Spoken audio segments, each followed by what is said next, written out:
Everybody सब में बसे हुए सर्वरूप सर्वात्मा को सबसे पहले कोटि कोटि प्रणाम। ये बात हमेशा जिज्ञासु भी जानते हैं,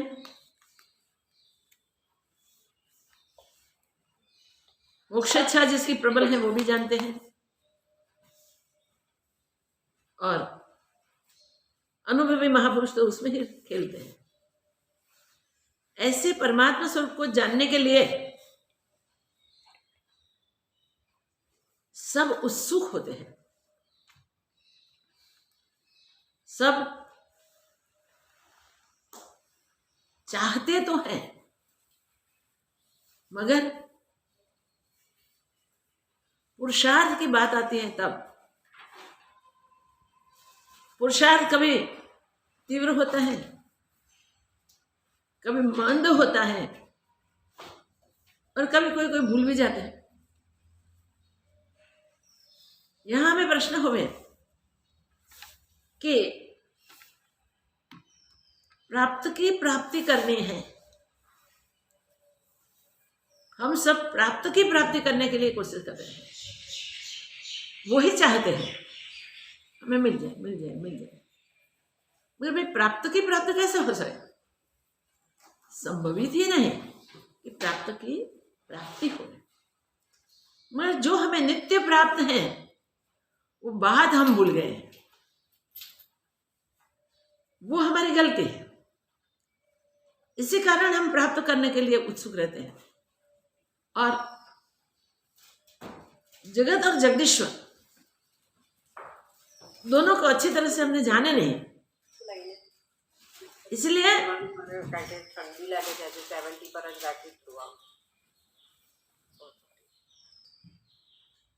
हम कोशिश करते हैं, हम चाहते हैं कैसे मिले कब मिले, पाना तो है सबको,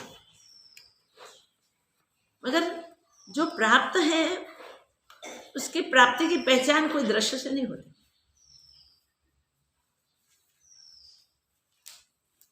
बोलने से भी नहीं होती, स्पर्श करने से भी नहीं होती, छूने से भी नहीं होती, और सुनने से भी नहीं होती। ये सब साधन मिले, मगर जब तक हम इस साधनों की स्वीकृति करके इस साधनों को सिद्ध करने के लिए पुरुषार्थ करते हैं, और पुरुषार्थ मंद नहीं, पुरुषार्थ सतत होना चाहिए। हमारा पुरुषार्थ सत्संग सुनते सुनते वो जाना है, हमने तो पुरुषार्थ करना पड़ेगा। इसलिए प्रयत्न तो है पुरुषार्थ का, हमारा पुरुषार्थ मगर बीच बीच में मंद हो जाता है, और मंद होने के कारण आगे का किया हो पुरुषार्थ है, पुरुषार्थ का कंटिन्यूटी में जो अभ्यास होना चाहिए वो नहीं रहता। कभी कभी आगे का पुरुषार्थ हम भूल जाते हैं, और तीव्रता चाहिए हमें, प्राप्ति करनी ही है वो भी चाहिए, मगर हम ही मंद हो जाते हैं तो क्या हो?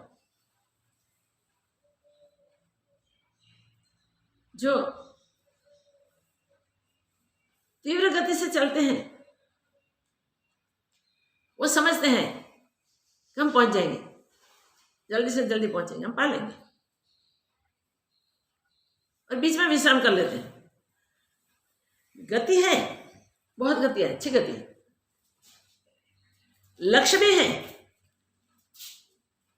पाने की भावना भी है, कर भी रहे हैं। इस मार्ग पे जिस स्पीड से चलते हैं इसमें थोड़ा अहंकार आ जाता है,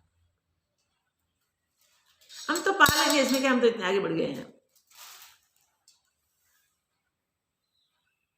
साधु महात्मा ऐसे समझाते हैं हमें, कि भाई ईश्वर ने सारे दृष्टांत जगत में रखे हैं, अगर तुम इस दृष्टांत को देखो विचारो तो तुम अपने पुरुषार्थ को मन नहीं करोगे। छोटे छोटे बच्चों को सिखाया जाता है कि काचबे को, कछुआ को और ससे को हरीफाई में लगा दिया, इतना डिस्टेंस आपको काटना है, वहां पहुंचना है। अब जो जल्दी पहुंच जाएगा वो विजयी होगा, फर्स्ट प्राइज उसे मिलेगा, और जो पीछे रह जाएगा वो फेल हो जाएगा, उसे कोई प्राइज नहीं मिलेगा। वो सस्य ने फास्ट दौड़ने की कोशिश की, दौड़ा, बहुत फास्ट दौड़ा, थोड़ा ही डिस्टेंस बाकी था। उसने सोचा अरे काचबा में तो बहुत पीछे है, उसको यहाँ पहुंचते समय में मैं 10 बार पहुंच जाऊंगा, चलो थोड़ा विश्राम करो। वो विश्राम करने के लिए एक साइड में जाके बैठ गया, नींद आ गई। नींद में कितना समय पसार होता है वो पता नहीं होता है। नींद से वो पीछे रह गया और काचबा आगे निकल गया। काचबा जाके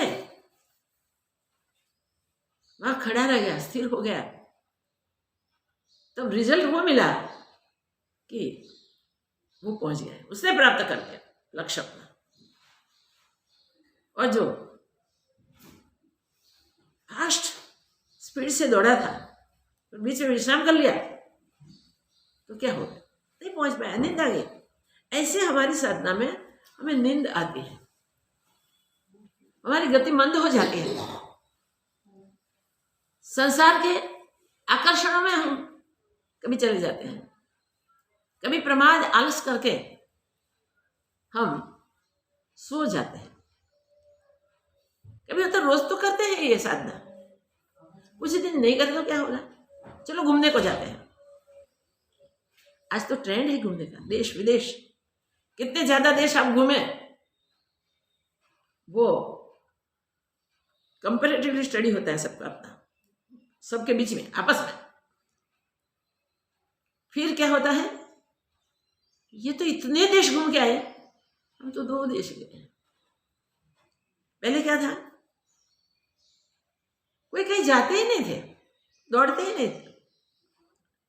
सब जगह जाने से हम सबको वो संस्कार प्राप्त होते हैं जो जहां के होते हैं। वो इस सारे संस्कारों के बीच हमारे आध्यात्मिक संस्कार, अध्यात्म दृढ़ता न होने के कारण मंद हो जाते हैं। वो दृढ़ता नहीं कर सकते, बार बार हमारे विचार बदलते जाते हैं। मैं वो कर लूँ, मैं वो कर लूँ, मैं वो कर लूँ, मैं वो कर लूँगी तो ही ये करूँगी, नहीं करूँगी। ये जो बातें हैं वो बातें हमारी गति को रोकने वाली हैं। हमने ये प्रकरण में देखा है कि जो भी हमारे सामने आता है वो हमारे किए कर्म का ही परिणाम होता है। ये बात हम बराबर याद रखें, किसी को दोष न दें।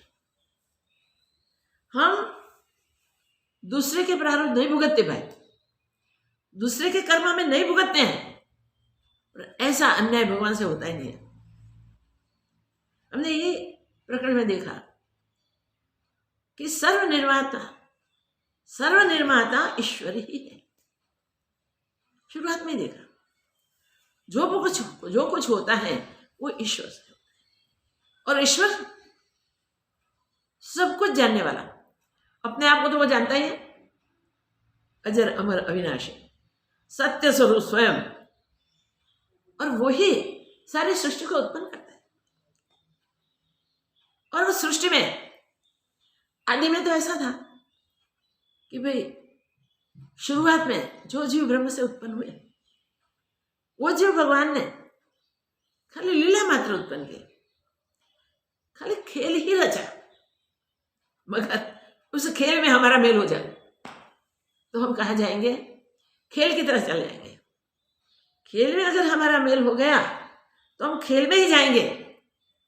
तो खेल, भगवान तो निर्लेप है, कुछ नहीं करते, करता है और भोगता है। तो सारी सृष्टि की रचना करने के लिए उन्होंने अपनी अष्टधा प्रकृति से ही व्यवस्था सेट कर दी, नीति बना दी। રિસેપ્શન બધું ફ્રીઝ થઈ ગયું છે ને એપમાં બેન, એટલે ફોનમાં ટ્રાય કરીએ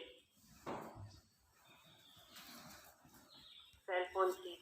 विक्षेप कितने भी आए तो वे साधक विक्षिप्त रहे तो उसकी साधना का सातत्य उसे पूर्णता तक पहुंचा देता है। इसलिए ऐसे विक्षेपों को हम माइंड नहीं करेंगे, आएंगे। और ये तो इंस्ट्रूमेंट है, जड़ है बे, इसमें तो कुछ ना कुछ होता ही है। तो इसको इग्नोर करके हम लिंक करें अपने सत्संग के, हम कहाँ थे, क्या करते थे।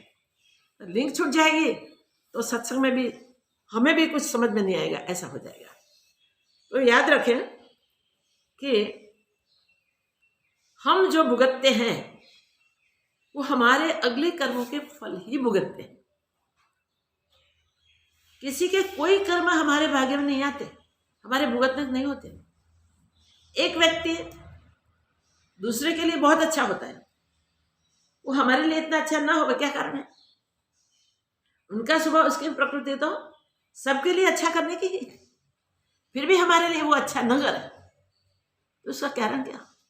हमें ढूंढना चाहिए, हमें सोचना चाहिए कि जब हमने जन्मों से कर्ता भाव से किए हुए कर्म हमारे अकाउंट में है, उसमें से परिपक्व हुए कर्मों के फल हमें इस जन्म में भुगतने हैं, क्योंकि ये कर्मों के फल के ही हमारा शरीर बना है, उसी से ही शरीर बना है। फल का ही ये देह है। और जब तक हम देह में तादात्म्य करते रहेंगे तब तक हम परमात्मा से नहीं जुड़ पाएंगे। ये प्रकरण में स्पष्ट बताया, ईश्वर सर्व निर्माता, सब करने वाला ईश्वर है। ईश्वर अद्दल हिसाबी है, सबके अंतर में स्थित है, कोई दूर नहीं है, सबके साथ है। प्रतिपल प्रतिक्षण हमारे द्वारा मन वचन और व्यवहार से जो भी कर्म होते हैं वो जानने वाला है। वो जब से हमने एक छोटा सा भी संकल्प किया तब से लेके परिणाम तक जो भी हम करते रहते हैं वो सब हमें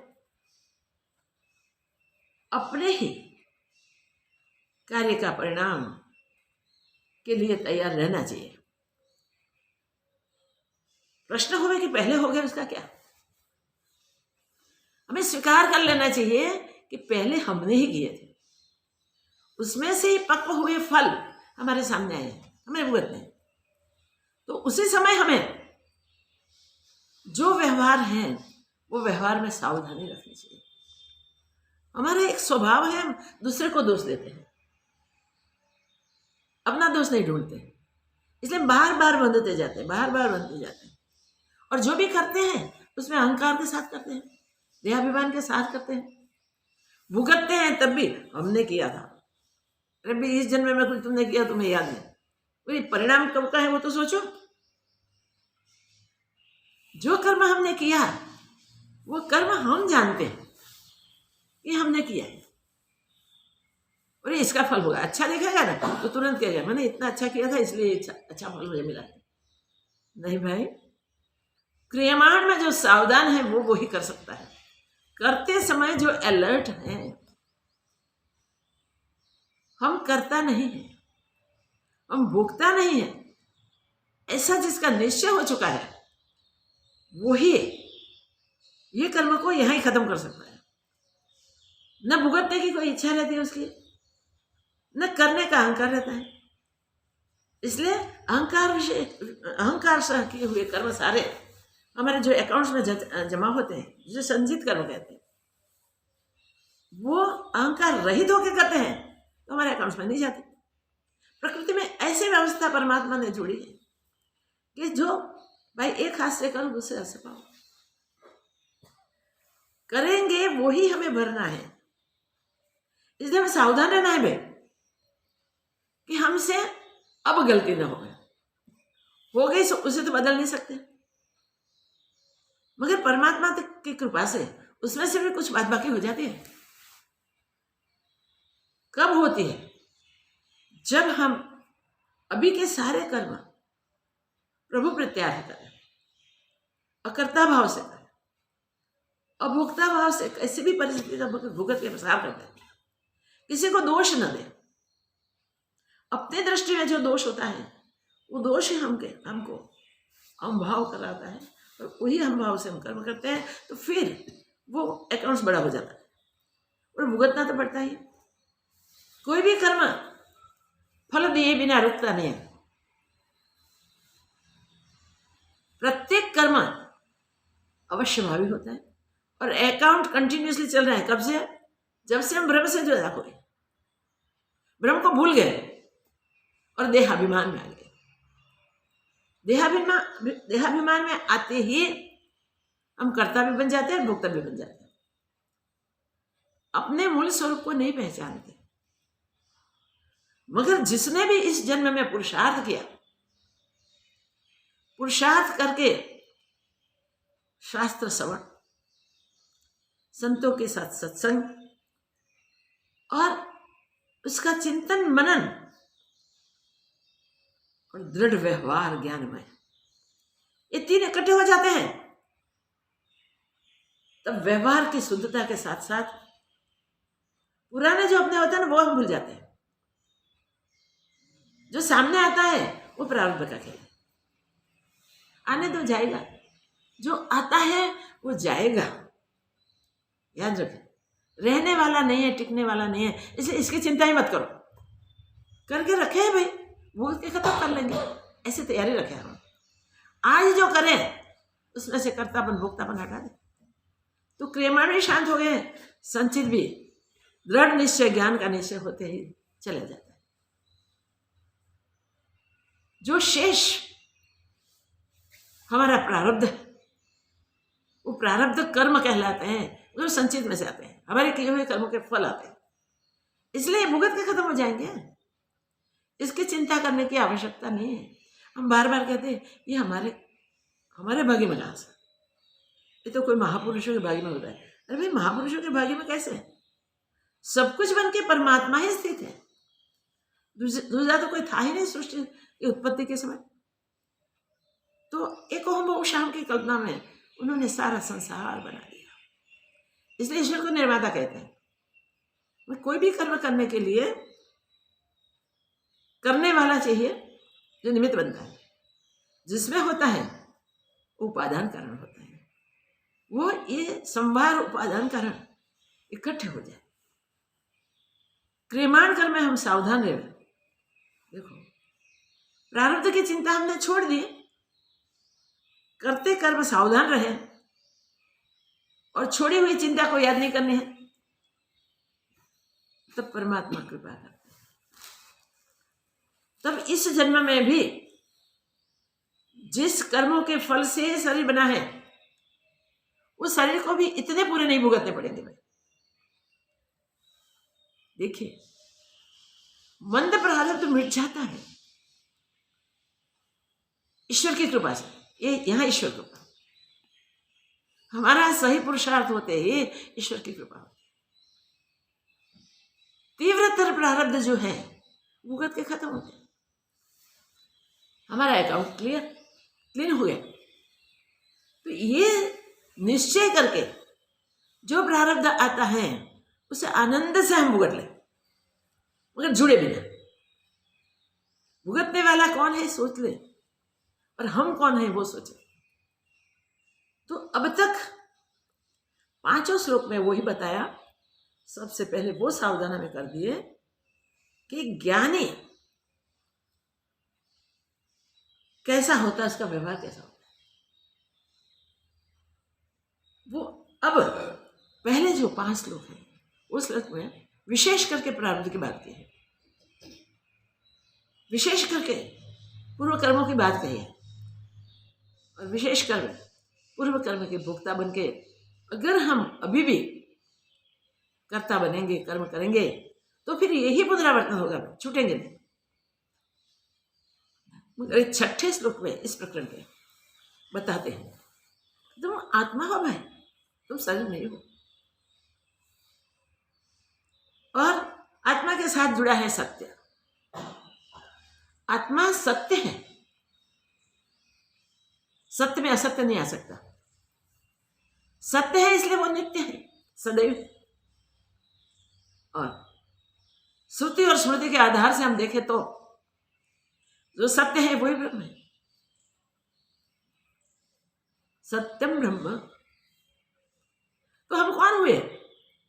देह नहीं है हम, वो ज्ञान स्वरूप आत्मा हो गया। वो 6ठे प्रकरण से हमारा आज का सत्संग शुरू होगा। पहले हम फिर ये 8 का चैंटिंग करेंगे, क्योंकि 8 प्रकरण ज्ञानी के लक्षण बताते हैं। ज्ञानी कैसे होते हैं, कैसे व्यवहार करते हैं, क्या है वो दिखाता है। तो 8 श्लोकों को हम पढ़ेंगे। भावाभाव विकारश्च स्वभावादिति निश्चयी निर्विकारो गतक्लेशः सुखेनैवोपशाम्यति ईश्वर सर्वनिर्माता नेहान्य इति निश्चयी अन्तर्गलित सर्वाशः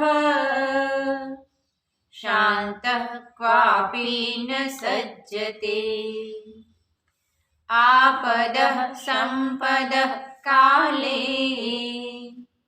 दैवादेवेति निश्चयी तृप्तः स्वस्थेन्द्रियो नित्यम् न वाञ्छति न शोचति सुखदुःखे जन्म मृत्यु दैवादेवेति निश्चयी साध्यादर्शी निरायासः कुर्वन्नपि न लिप्यते चिन्तया जायते दुःखम् नान्यथैहेति निश्चयी तया हीनः सुखी शान्तः सर्वत्र गलितस्पृहः नाहं देहो न मे देहो बोधोऽहम् इति निश्चयी कैवल्यम् इव सम्प्राप्तो न स्मर्य कृतम् आब्रह्मस्तम्भपर्यन्तम् अहम् एवेति निश्चयी निर्विकल्पः शुचिशान्तः प्राप्तविनिर्वृतः नानाश्चर्यम् इदं विश्वम् न किञ्चित् इति निश्चयी निर्वासनस्फूर्तिमात्रो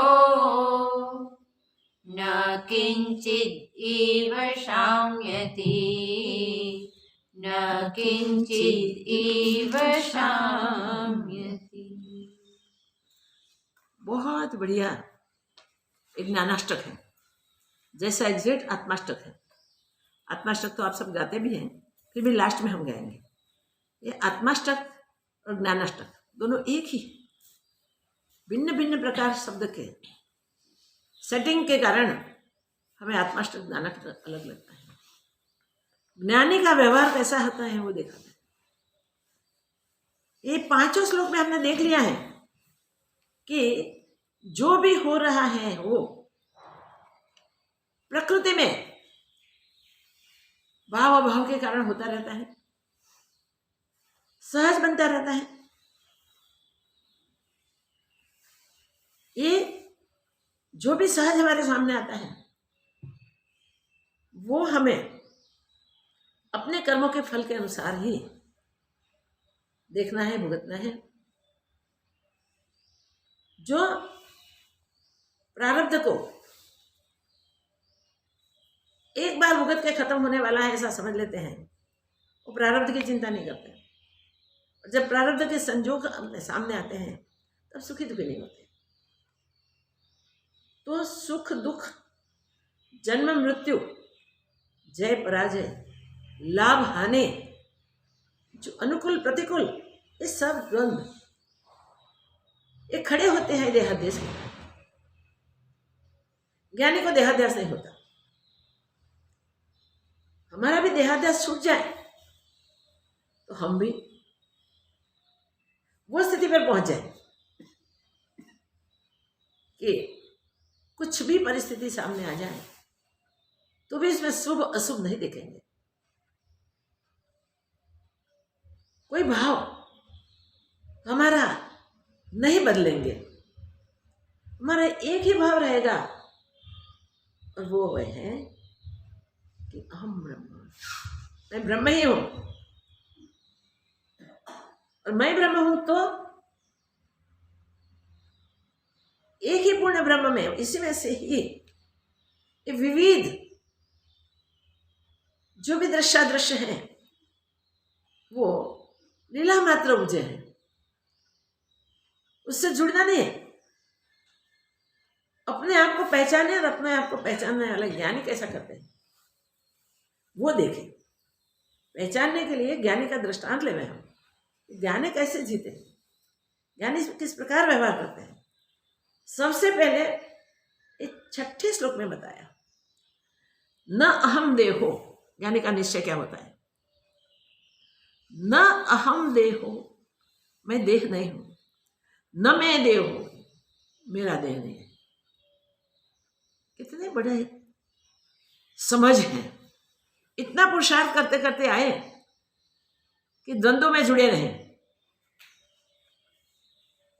अपने आप को जानने के लिए हर परिस्थिति में सम रहें। परिस्थिति हमेशा बदलती जाती है, वो हमें निश्चय कर लेना चाहिए। बदलती परिस्थिति में हमको जो भी करने का होता है वो हमारे पूर्व कर्म के अनुसार करना होता है, तो सहज हो जाता है। एक बार निश्चय हो गया कि जो कुछ हमारे जीवन में हो रहा है, जो हो गया और जो होने का बाकी है, वो सब हमारे अपने अकाउंट्स को क्लोज करने के लिए हमारे सामने आए हैं। तो हम उसमें जुड़े नहीं, इसको क्लोज करें, भुगत के खत्म करें। तो जो भी हो रहा है प्रारब्ध वेग से हो रहा है, प्रकृति से हो रहा है। यहाँ तो सुख दुख जन्म मृत्यु सबको बता दिया कि प्रकृति अधीन है। और हम जब इससे हटते हैं, इस सत्य को स्वीकार नहीं करते हैं, तब दोष दूसरे को देते हैं। सुख हमसे मिला, हमारे काम कार्य से मिला, दुख हुआ तो उसने ऐसा किया था, नहीं इसलिए हुआ है। देखो, एक गलती हमारी सुधर नहीं जाएगी तो तब तक हम कुछ नहीं कर पाएंगे, कुछ नहीं पा सकेंगे भाई। वो आपको सबको याद है, भावनगर में मस्तराम बाबा हो गए। भावनगर में मस्तराम बाबा हो गए। वो मस्तराम बाबा पहले से तो सिद्ध नहीं हो गए होंगे ना, पुरुषार्थ कितना किया होगा। पुरुषार्थ करते करते वही पुरुषार्थ उसका था, मैं ब्रह्म हुई हूं, वो दृढ़ता मुझे हो जाए। तो वो पुरुषार्थ करते करते ऐसी स्थिति को पा गए कि जिसको अपने आप की मस्ती के सिवा और कुछ दिखता ही नहीं था। सब में, सबके साथ लोग आके बैठते थे, उनके पास बैठते थे और मस्ती अपनी थी। उनके पास आके जो बैठते थे उनको कोई क्वेश्चन होते हैं, वो प्रश्नों का समाधान हो जाता था, उसे और कुछ करना नहीं पड़ता था। कोई आके उसके मुंह में कुछ रख दिया, बड़े प्रेम से बड़े भाव से आए और रख दिया, खा लेते थे, नहीं तो नहीं खाते थे। नहीं पानी नहीं चाय, अपने आप से कुछ नहीं लेते थे और शरीर स्वस्थ था। देखिए, क्योंकि देह में वो नहीं थे। देह में रहते हुए भी वो अपने स्वरूप में रहते थे। एक बार अवसर मिला था, हम भी गए थे, वहाँ भावनगर में एक सत्संग का आयोजन था, वहाँ गए थे। किसी ने बताया कि यहाँ मस्तराम बाबा हैं और वैसे मस्त रहते हैं, किसी के सामने देखना है तो देखते हैं, नहीं देखना है नहीं देखते हैं। मगर लोग जाके वहाँ बैठते हैं इसलिए कि मन में क्वेश्चन लेके जाते हैं और समाधान पा जाते हैं विदाउट कुछ कहे। ना क्वेश्चन होता था ना आंसर होता था, इसलिए लोग जाते थे, बैठते थे। मैंने बोला ऐसे महापुरुष के दर्शन तो करने चाहिए। हम लोग गए, मैंने बोला कि कुछ ले लो फ्रूट वगैरह, संतों के पास खाली हाथ नहीं जाते। बोले माँ वो कुछ लेते ही नहीं। मैंने बोला कोई बात नहीं, वहाँ बांट दिए जाएंगे तो जिज्ञासु को मिलेगा, उनका प्रसाद मिलेगा, ले लिए। हम गए, पहले तो किसी के सामने उन्होंने देखा ही नहीं, वो प्रसाद रखा है तो भी देखा नहीं, जिसे जानते नहीं। थोड़ी देर के बाद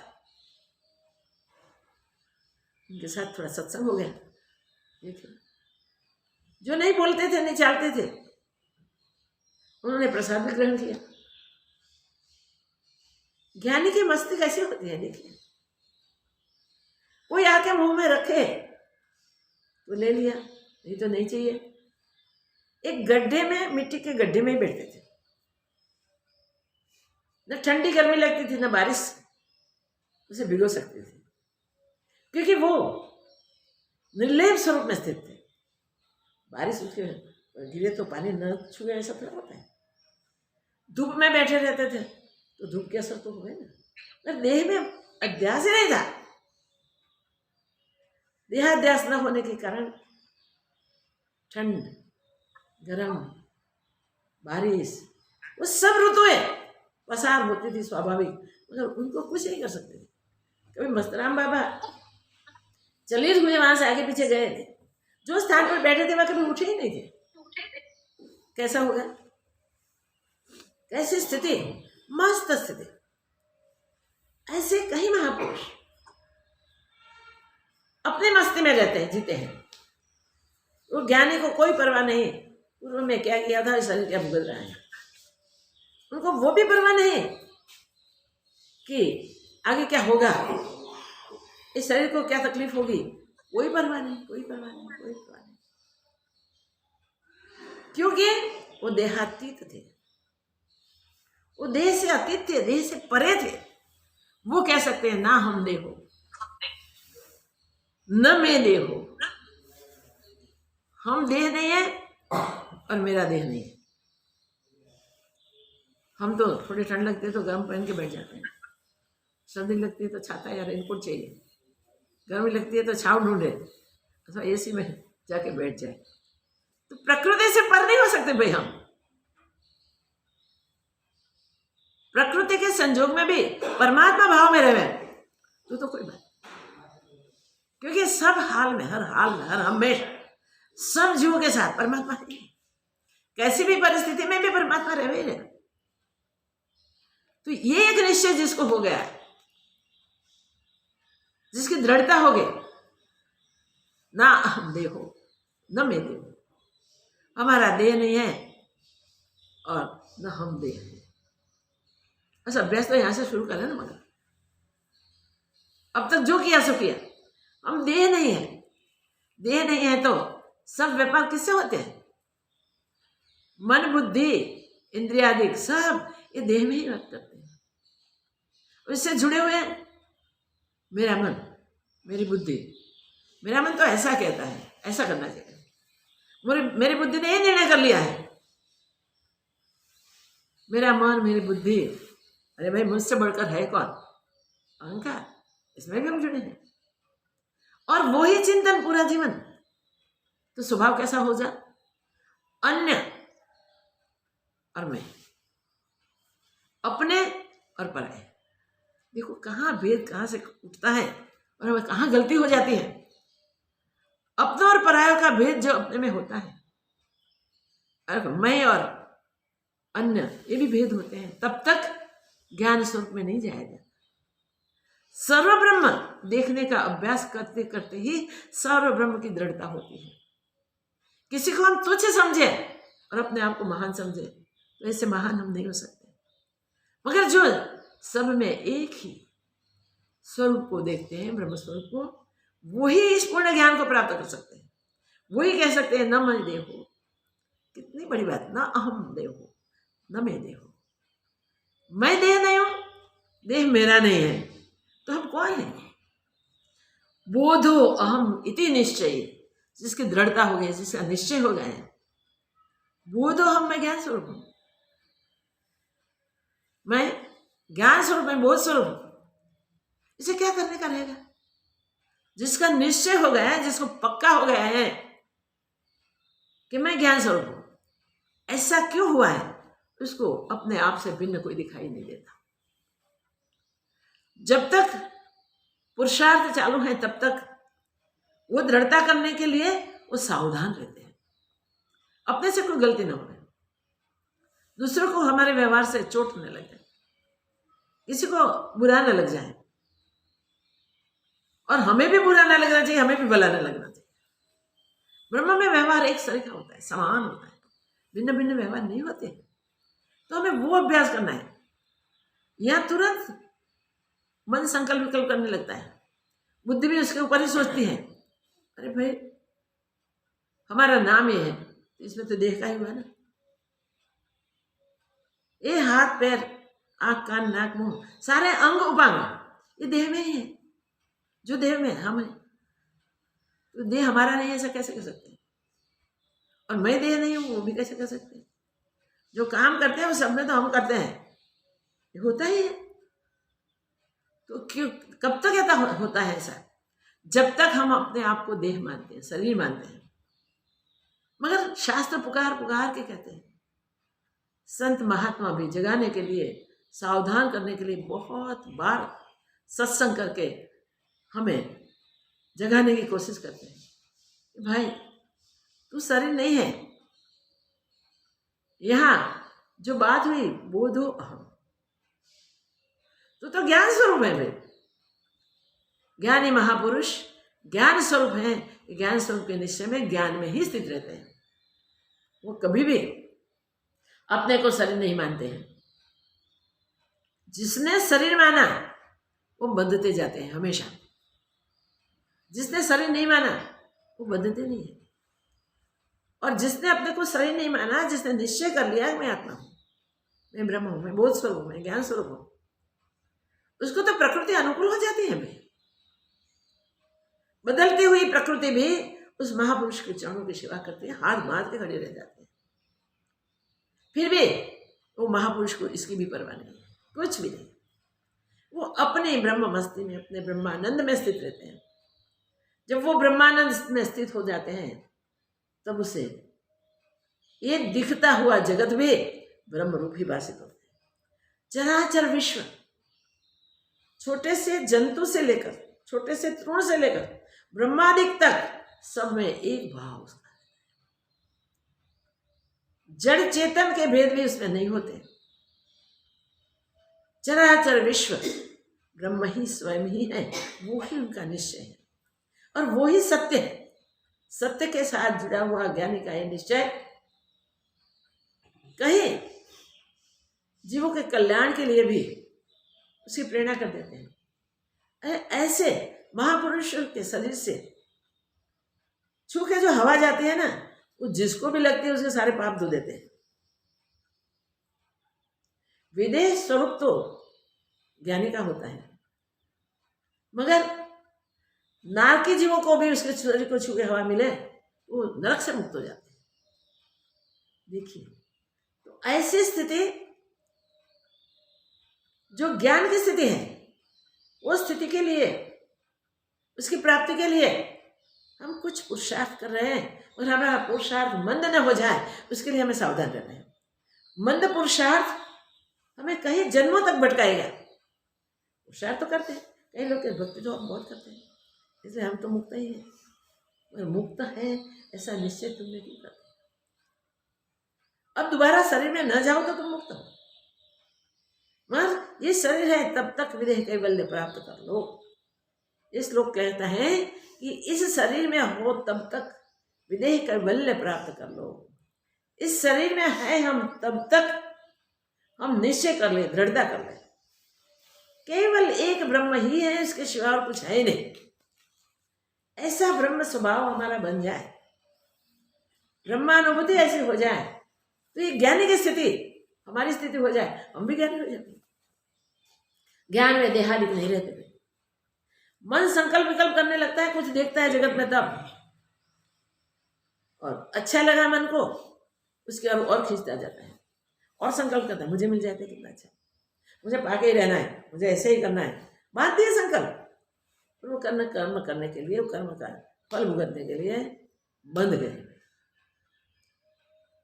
और कुछ नहीं, विचार से, संकल्पों से हम बंधते हैं। बुद्धि तब निश्चय कर लेते हैं, हाँ हाँ यही सत्य है, यही करना चाहिए, ये होना चाहिए, कर्म खींच जाते हैं। जगत का आकर्षण ऐसा है, हमको पता नहीं चलता कि हम जगत में आकर्षित हुए हैं।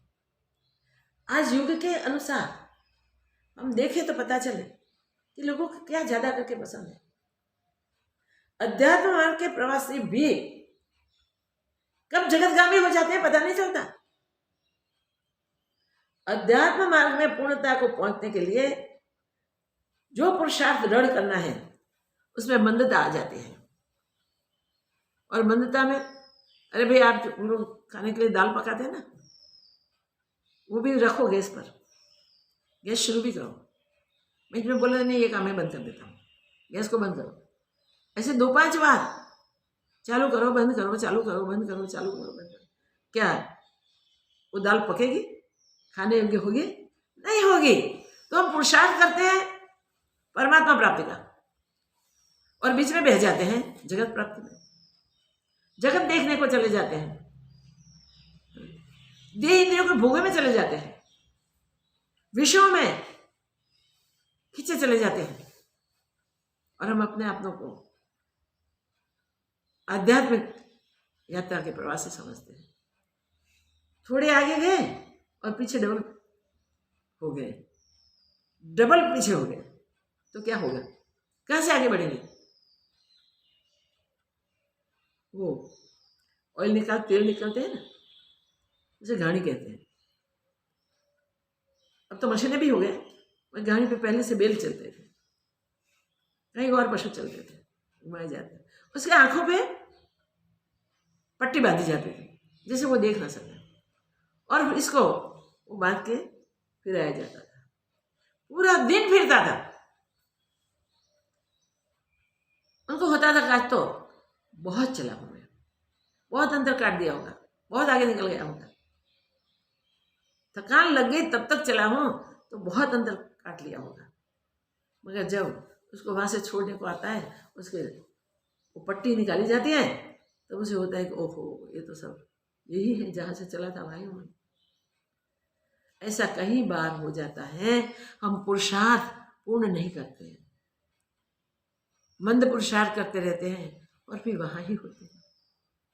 तो इस आध्यात्मिक यात्रा में ये नहीं चलता भाई, किया हुआ फेल नहीं जाता, तो पूर्णता तक नहीं पहुंच सकते। ज्ञानी की स्थिति पूर्ण स्थिति है, यहां ज्ञानी की बात है। वो कहता है न हम देह हो न मैं देह, मैं देह नहीं हूं, देह मेरा नहीं है। हमने वो सोचा? अगर ये नहीं सोच सकता तो मान अपमान में पड़े रहेंगे, हम निकल नहीं पाएंगे भी। सुख दुख में ईश्वर को ही दोष देते रहेंगे, अगर दूसरों को दोष देंगे। जय पराजय में कभी अहंकार से फूल जाते हैं, कभी अपमान के समय में नासेपास हो जाते हैं, दुखी हो जाते हैं। ऐसे इस संसार की स्थिति जिसमें दुख सुख के बम्बल चलते रहते, तंग उछलते ही रहते हैं, मगर सुख जो लगता है दिखता है नहीं। फिर भी लगता है वो क्षणिक होता है, और दुख भी नहीं है फिर भी बहुत लंबा लगता है, क्योंकि हमको दुख नहीं भाता, सुख ही भाता है। अरे भाई, सुख दुख दोनों अपने कर्म के हिसाब है, छोड़ो, उसको देखना ही नहीं है। ये जीवन इसके लिए, इसको भुगत के खत्म करने के लिए ही है। तो ये जीवन में भुगते जाएंगे, खत्म हो जाएंगे। जो रहने वाला नहीं उसकी चिंता क्यों करनी है? जो रहने वाले नहीं है उसकी चिंता क्यों करें हम? वो चिंता छोड़ के जो आपके अपने आप की पहचान का पुरुषार्थ करता है वो ही कर सकता है। ये निश्चय उसे ही होता है, ना हम देहो न मैं देहो। और नहीं तो कौन?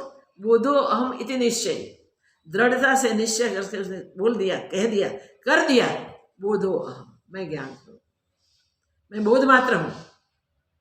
बोध मात्र का व्यवहार कैसा होगा? जो ज्ञानी है उसका व्यवहार कैसा होगा वो भी देखना है, वो क्या करेगा। अभी तक यही बातें चलती आई है, अब यही है, केवलम इव संप्राप्तो। ऐसा पुरुषार्थ करते करते पुरुषार्थ करने वाला केवल ब्रह्म स्वरूप को प्राप्त हो जाता है। निकला है वो प्राप्त करने के लिए, पर पुरुषार्थ तीव्र जो करता है वो अपने केवल ब्रह्म स्वरूप को प्राप्त करता है। तो ब्रह्म स्वरूप को प्राप्त करने के लिए अपने पुरुषार्थ को संभाले, सावधानी रखे। नींद में से जगते हैं, कई लोग ऐसे हैं कि कई बार तो उसको पता नहीं चलता मैं कहाँ सोया था। ऐसे थकते हैं संसार में और सो जाते हैं, जगते तो पता नहीं कहाँ सोया था। थोड़ी देर के बाद कुछ सुध-बुध आती है तो फिर सावधान। तो इस प्रकार हमारी साधना में भी होता है। साधना करते करते जगत में बह गए, जगत देखते देखते गुमराह हो गए, अज्ञान से घिरे हुए हम इस प्रकार थक के बैठ जाते हैं, परेशान होकर बैठ जाते हैं। ये भी हमारे कर्मों का ही परिणाम है। फिर जब सावधान कोई कर देता है तब जागते हैं, उठते हैं, पुरुषार्थ शुरू करते हैं। वो पुरुषार्थ बार बार मंद न हो जाए इसके लिए सावधान जो रहता है वो ज्ञानी है। और वो कह सकता है बोधो अहम इति निश्चय। वो बोधो अहम वो ही कह सकता है जिसने निश्चय किया है, जिसने दृढ़ता की है। तो बोधो अहम इति निश्चय, यही निश्चय जिनको हो गया है, मैं बोध स्वरूप हूँ, मैं ज्ञान स्वरूप हूँ, वो क्या करता है? कैवलम इव संप्राप्ति, ये प्राप्त कर लेता है अपने कैवल्य स्वरूप को, अपने मोक्ष स्वरूप को, अपने ज्ञान स्वरूप को। और यहाँ तो ये बात चलती है कि ज्ञानी को विदेह कैवल्य की प्राप्ति होती है। ऐसे कहते हैं विदेह कैवल्य तो शरीर छूट जाने के बाद होती है। विदेह कैवल्य की प्राप्ति शरीर छूटता है तब होती है। मगर जीते जी विदेह कैवल्य प्राप्त हो सकता है कैसे होता है? उसका दृष्टांत है जगत में, और जानिता मानिता जो दृष्टांत है जनक राजा का। जनक महाराज ने जीवन मुक्ति की मौज ली और जीते जी विदेही मुक्ति की भी मौज ली। शरीर में से जिसने अपनापन छोड़ दिया, मेरापन छोड़ दिया, अध्यास छोड़ दिया शरीर का, वो शरीर होते हुए भी शरीर को नहीं देखते, इसलिए वो विदेह मुक्त कहलाते हैं। और ऐसा विदेह मुक्ति जो भी कर्म करता है वो कर्म में कर्तापन नहीं होता उसका, और वो कृतम अकृतम कृतम न स्मरते, किए हुए को नहीं सोचता और बाकी करने के हैं उसे भी नहीं सोचता। फिर यही बात आती है तो वे क्यों कर्म करते हैं? हम ऐसा कहेंगे, नहीं सोचते तो, नहीं याद करते तो। न स्मरती शब्द किया है, ये बहुत अच्छा प्रयोग है। स्मृति में कुछ रह गया होवे तो स्मरण करे ना, कुछ याददाश्त होवे जगत की, अपने की होगी तो वो याद करे। वो अपने पूर्व कर्म को भी याद नहीं करते, उसका भी स्मरण नहीं करते, और बाकी है उसका भी स्मरण नहीं करते। हम सब क्या करते हैं भाई? जगत में जीते जीते जगत में परिणाम क्या मिलेगा उसकी चिंता करते हैं। हम सब परिणाम क्या मिलेगा उसकी चिंता करते हैं। चिंता ज्ञानी को कभी नहीं होती है। चिंता कभी भी जो हो गया उसे याद नहीं करता। सज्जनाः गतं न सोचते। मैंने क्या क्या किया जीवन में नहीं सोचते। उसको कुछ विषय ही नहीं सोचने का। जिसके मन बुद्धि उपराम हो गए, स्वरूप में स्थिर हो गए हैं, जिसको इंद्रिया दिख गए, कोई ख्याल नहीं है, वो सहज चलते हैं उसके प्रारब्ध के अनुसार, प्रकृति के प्रवाह में जो आता है उसके सामने, उसके अनुसार ये सब व्यवहार चलते रहते हैं। व्यवहार की भी चिंता नहीं करते। मैंने पूर्व में क्या किया होगा, अब मेरे सामने क्या आएगा, वो भी नहीं देखते, वो भी नहीं सोचते। पूर्व में किए हुए अच्छे कर्मों को भी याद नहीं करते। कहीं धनिक अपने अच्छे कर्मों को याद करते हैं। भाई पूर्व में हमने कोई भले अच्छे कर्म किए होंगे इसलिए हम सुखी हैं, ऐसे करके आगे तो याद नहीं होता। हमने क्या क्या किए थे वो स्मृति में नहीं होता, याद नहीं होता, मगर सुख मिलता है तब कहते हैं कि हाँ पूर्व में हमने अच्छे कर्म किए होंगे इसलिए सुख हमें मिला है, ये मान मिला है, ये प्रतिष्ठा मिली है, कीर्ति मिली है, ये पद मिला है, क्योंकि हमारी पूर्व की कमाई अच्छी है। तो उसी से भी जुड़े हो। शरीर से जब तक जुड़े रहेंगे तब तक शरीर के साथ जो व्यवहार हुआ वो व्यवहार की स्मृति भी सामने आ जाएगी। कई लोगों को ऐसी आदत होती है, ऐसी आदत होती है, कई सालों की बात ले आते मगर जगत की। सालों से ब्रह्मचिंतन करते करते हैं, वो ब्रह्मचिंतन की दृढ़ता करने का चांस है मनुष्य तक। गए हुए दादा परदादा के जन्म जयंती मनाते हैं, मृत्यु का दिन तो मनाते हैं मगर जन्म जयंती भी मनाते हैं। वो मना के क्या करते हैं, मिजबानियां करते हैं भी। उनकी भलाइयों को याद करके, वो भी हमारे दादा थे इसलिए हम स्कूल में आए हैं। किस कैसा अहंकार होता है देखिए। धर्म के संप्रदायों का भी ऐसे ही हाल है। ये संप्रदाय बहुत अच्छा है, इसमें जो जाते हैं ना वो धनी हो जाते हैं, माला माल हो जाते हैं, सुखी सुखी हो जाते हैं। कहाँ सुखी हुए, खाक। सुखी नहीं हुए, दुखी हो गए। आगे कई जन्मों तक वो भुगतने के लिए जन्म लेना पड़ेगा भाई, शरीर धरने पड़ेंगे। और शरीर किसी को सुख नहीं देता, याद रखो। कुछ ना कुछ शरीर के साथ दुख जुड़ा ही होता है। दुख का मूल है शरीर। और आपने जन्मों तक शरीर पाने का संकल्प कर लिया। कई लोग ऐसे कहते हैं भाई हमें तो मोक्ष नहीं चाहिए, हमें तो जन्म चाहिए। उसको पता नहीं कि मोक्ष में क्या आनंद है और जन्म में क्या सुख दुख है। इस जीवन को हम सोचे, इस जीवन में हम कितने सुखी हैं कितने दुखी हैं। कोई ऐसा कह सकेगा संसार का एक व्यक्ति मैं परम सुखी हूं, ज्ञानी के सिवा मैं परम सुखी हूं, ऐसा कोई कह सकता है? किसी के पास जाओ जिसके पास संसार की सुख संपत्ति है, प्रतिष्ठा भी है, कीर्ति है, माला माल है, वो सब कहेंगे कि इसकी चिंता है थोड़ी, बाकी कोई चिंता नहीं है। मगर ये धन इतना इकट्ठा हो इसको संभालने की चिंता है। ये शरीर ठीक नहीं रहता है उसकी चिंता है। नींद भी नहीं आती।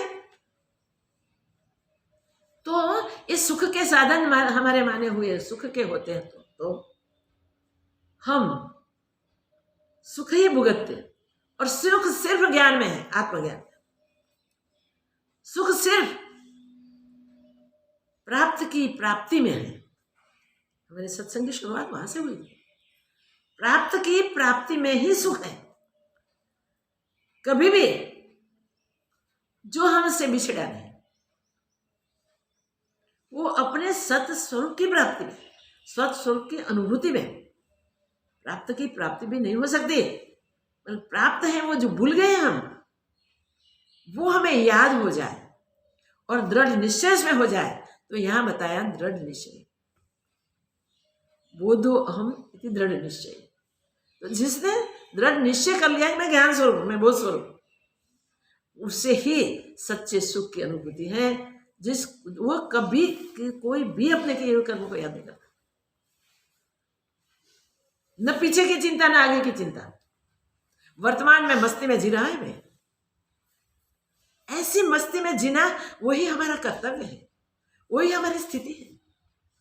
हमें भगवान ने तो मस्ती दी ही है, क्योंकि भगवान ने उनमें से हमको बनाए हैं। अग्नि की चिंगारी, कितना बड़ा अग्नि होवे तो भी चिंगारी भी जलाने का ताकत रख दे, क्योंकि वो अग्नि रूप है। तो हम उस ब्रह्म स्वरूप में से स्फुरित होके उसकी लीला के लिए उसके द्वारा उत्पन्न हुए हैं, मगर हम उससे भिन्न नहीं हो सकते, क्योंकि सिर्फ पास और कुछ था ही नहीं किसमें से कोई बनावे, कुछ बनावे, कोई आके सहाय कर जाए, ऐसी कोई व्यक्ति नहीं थी। वो स्वयं ही स्वयं अपने आप का सर्जन करने वाले, भिन्न भिन्न रूपों में, अन्य तो हो ही नहीं सकता। तो हम सब अजर अमर अविनाशी आत्मा हैं, मगर दिखते हैं 3.5 हाथ के शरीर।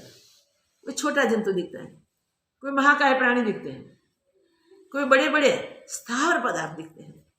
ये सब वो ही खुद ही स्वयं ही बना है।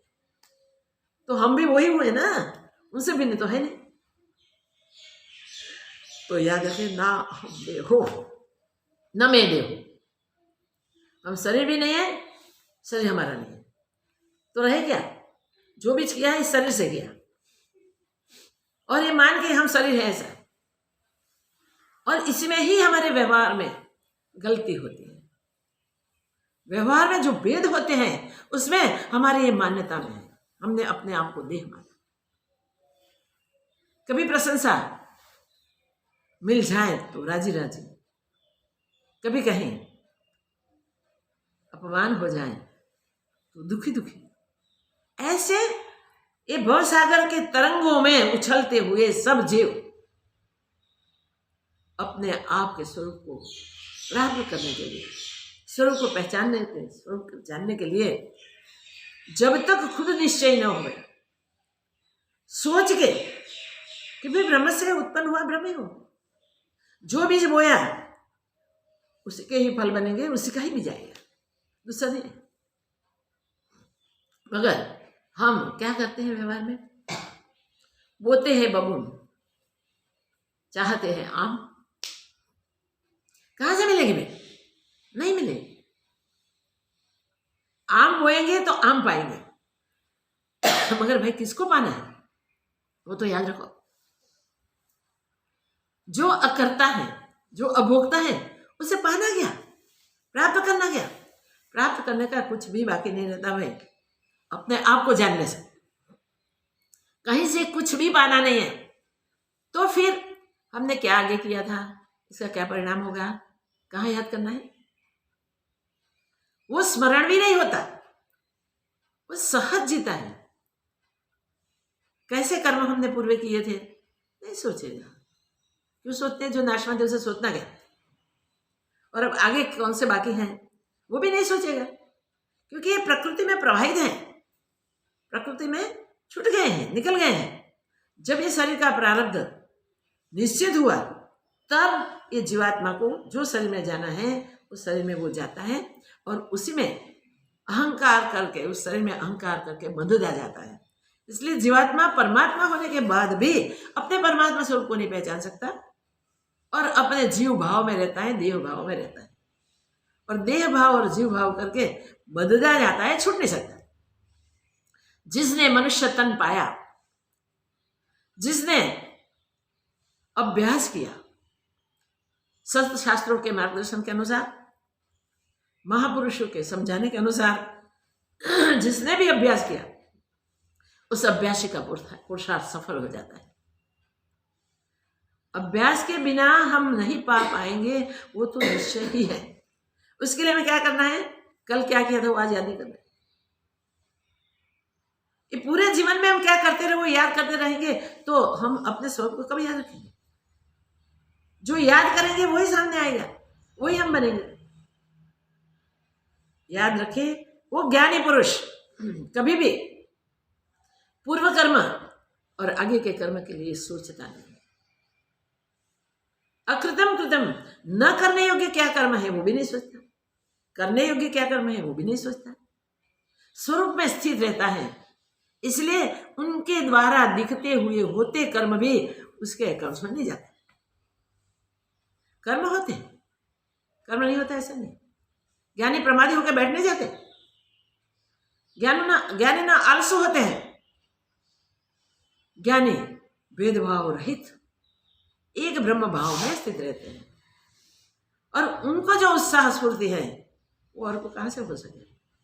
ज्ञानी की उत्साह स्फूर्ति से तो ये जगत पूरा चलता है, सुंदर दिखता है, फूला फाला रहता है, ये सब है। मगर हम ये बात जब तक नहीं समझते कि हम पूर्ण ब्रह्म हैं, तब तक हमारी वो स्थिति नहीं बनती। इसके लिए हमें पुरुषार्थ करना है। क्या पुरुषार्थ करना है, कैसा पुरुषार्थ करना है? इनिशियली जब तक नहीं पाया तब तक सावधान रह के शास्त्र जो बताते हैं वो, और संत महात्मा भी जो हमें समझाते हैं वो, हमें बार बार स्मरण करके इसी के अनुसार व्यवहार करना है। वो कहते हैं कि शास्त्रों ने सिद्धांत बताए, महापुरुषों ने वही सिद्धांत को समझाए, और उसे ही हमें अपना अनुभव में ले आना है। अनुभव से हमें दृढ़ करना है कि शास्त्र जो कहते हैं, जो अपौरुषेय ग्रंथ है वो, और जो अपौरुषेय ग्रंथ का अभ्यास करके पुरुषार्थ करके अपने वो स्वरूप को, सत्य स्वरूप को प्राप्त कर चुके हैं, वो कहते हैं। वो बात का हमें अपने जीवन में अभ्यास करना है। तो ज्ञान कोई पुस्तकों का विषय नहीं है, ज्ञान वाक चातुर्य का विषय नहीं है, ज्ञान कोई शो का दिखाव का विषय नहीं है, ज्ञान अनुभव का विषय है। जिसने भी पुरुषार्थ करके पाया तो ज्ञान सत्य है।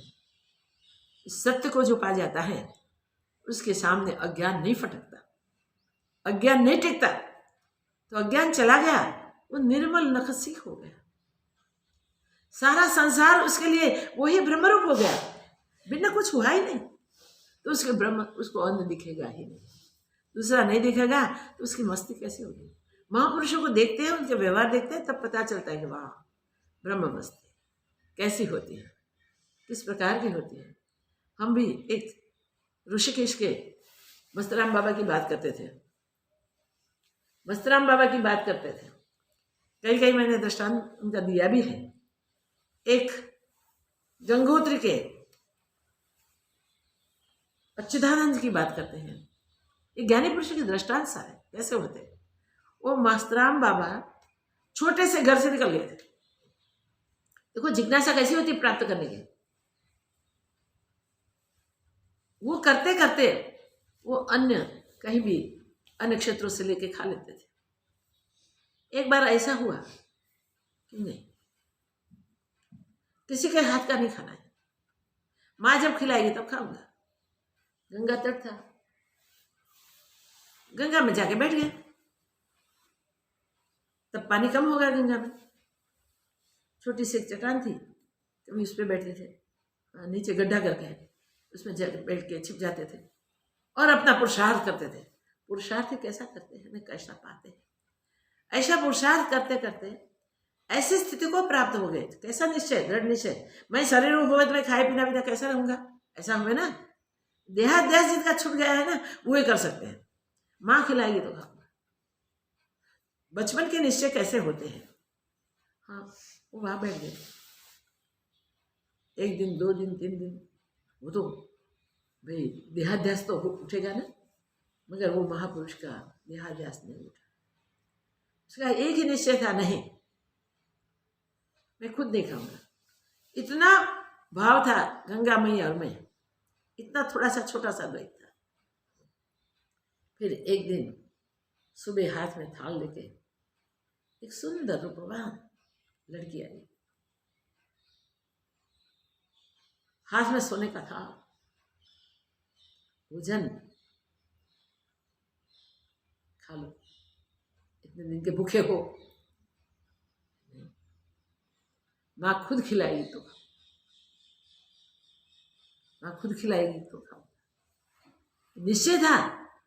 उस माँ को मजबूर होना पड़ा। भूखा प्यासा लड़का खाता नहीं है, इतने सोने का थाल आया है, कितनी सुंदर मगमग वानियाँ है, नहीं खाता।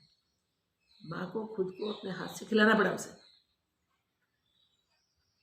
और जब माँ ने खिलाया तब और निश्चय हो गया, माँ खिलाती है, अब दूसरे हाथ से कैसे खाऊं, छूट गया। माँ ने उसे टाइम पे उसे कंगन दिए, देखे तो थे ना, अपने कंगन उतार के दिए, गंगा मैया को सौंप दिए, डाल दिया जल में। ये नाशवंत चीजों को क्या करूं, जो शाश्वत की उपलब्धि के लिए बैठा है उसे क्या करें। पात्र माँ ने बोला कि आपके लिए रखो, आपके काम आएगा, वो भी अर्पण कर दिया माता जी को। तब से वो गंगा जी में वही स्थान पर बैठे, फिर हटे नहीं। जब बाढ़ आती थी गंगा जी में, तब वो जहां बैठे थे वहां से पानी गंगा जी का उसको छोड़ के उसकी प्रदक्षिणा करके जाता था। ज्ञानी की कैसी स्थिति होती, ज्ञान कितने ज्ञानियों के दृष्टांत दे, किन किन के दृष्टांत दे, ज्ञानियों की कैसी स्थिति होती है। हमने अभी अच्युतानंद महाराज के दृष्टांत भी बहुत बार कहा है, उनके दर्शन का लाभ मिला था, मस्तराम बाबा जी के दर्शन के लाभ मिला। अब अच्युतानंद बाबा की बात करते पहले वही बात करें कि जिसने अपने विदेह कैवल्य को जो प्राप्त किया था, उसकी अनुभूति उन्होंने करवा दी थी। गंगोत्री में रहते थे, ना किसी से मिलते थे, ना जुलते थे, कुछ नहीं, और वहाँ मेला भी नहीं होने देते थे।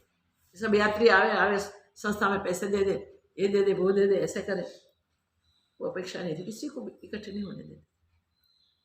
वो मस्त अपनी मस्ती में रहते थे और एक ही शब्द में अपने गुरु के आश्रम में रहते थे। वहां वेदांत का पूरा अभ्यास किया था। एक बार उनको हुआ कि मैं ऊपर की ओर जाऊं, अभ्यासी थे तब की बात है, मैं ऊपर की ओर थोड़ी यात्रा करूं, जाऊं। तो गुरुदेव के चरणों में जाके प्रार्थना की, गुरुदेव हमें ऊपर जाना है। तो गुरुदेव ने बोल दिया, गुरुदेव ने बोल दिया कि जाना है तो ऊपर जाओ, नीचे नहीं जाना, जगत में नीचे नहीं जाना। मीनिंग वो था, और उन्होंने पकड़ लिया मीनिंग पकड़ के वो ऊपर ही गए। वहां जाके तितिक्षा की एक छोटी सी गुफा मिल गई। लंबा दृष्टांत है मगर इतने से छोड़ देते हैं कि वो गुफा में कितने साल रहे, प्रकृति अनुकूल हो गई। वो गुफा के आगे एक पत्थर रख देते थे, ऐसे बैठ के साधना करते थे, अपना आत्मचिंतन करते थे। तो 6 महीने उस गुफा में रहना पड़ता था। वहां तो कितना बर्फ गिरे, क्या खाओ क्या पियो, ध्यान में मस्त हो जाते थे। जब गुफा से बाहर निकले तो पहली बार उसके गुफा के आगे बाजी, मस्ती हो गई, मिल गया खाना पीना सब। और वहां तो जल्दी कोई कुछ चीज खराब नहीं होती, भर दी गुफा। दोबारा पोटैटो 6 महीने के बाद मिले, 6 महीना बीच में जगह, 6 महीना आइस में अंदर गुफा में रहे। तीसरी बार वो एप्पल के पेड़ हो गए, वो सब गुफा में भर देते थे, एक बाजू फिर जाते, कभी जगते थे बीच में तो थोड़ा ले लेते थे, तो वो सही रहता था। वो महाराज ने उसका जब शरीर साधन को छोड़ना था तब बुला दिए गंगोत्री के सब महात्माओं को, उनके शिष्य को भेजा, जा सबको बुला दिया। बोलते नहीं थे, साइंस से कहते थे। तो गंगोत्री के सब महात्माओं से पागल समझे, तो उन्हें जाकर सब आश्रम में बोला कि गुरुजी ने बुलाए सबको, इतने बजे सबको आ जाने का। नहीं गए सब, टाइम होने को आया तो बोले, ए तू नहीं गया, क्यों नहीं आए सब, जाओ फिर से कहो। फिर जाके कहा कि भाई बाबा जी ने आग्रह से कहा है आप सब आओ, इतने टाइम पे सब आ जाओ। फिर हुआ कि भाई महात्मा कुछ कभी किसी के साथ बोलते नहीं, हम बुलाते हैं तो हमें जाना चाहिए। वो गए और सबके बीच में बोले, देखो नीचे से ऊपर आए हो ना, ऊपर से नीचे नहीं जाना, ऊपर ही जाना। स्वरूप में स्थित ऐसे बेल के पद्मासन बांध के बैठ गए, ओमकार का उच्चार के साथ प्राण को निकाल दिए, शरीर को छोड़ दिया। ज्ञानी महापुरुषों के क्या भिन्न भिन्न व्यवहार होते हैं, मगर उस व्यवहार में वो जुड़ते नहीं, अपने ब्रह्म भाव में ही सदैव रहते हैं। तो ब्रह्म भाव में सदैव रहना वो हमारी सावधानी होनी चाहिए।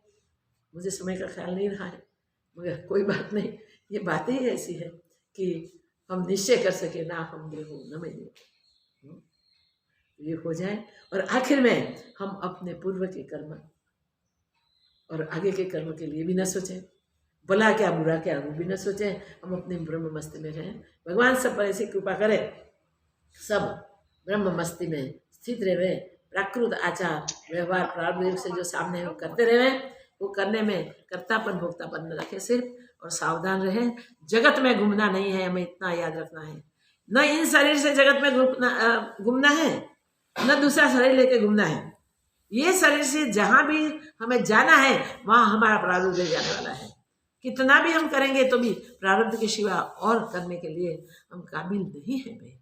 इसलिए सावधान रहे, जो होता है अपने जीवन में प्रारब्ध से, इससे न हम सुखी दुखी होवे, न किसी को दोषी समझे, न अपने आप को दुखी समझे। इतनी सावधानी रखें। ऐसा पुरुषार्थ करने वाले हमेशा सफल होते हैं परमात्मा की कृपा से। ऐसी कृपा हम सब पर उतरे, वो ही उसे प्रार्थना। जय हो, मंगल हो।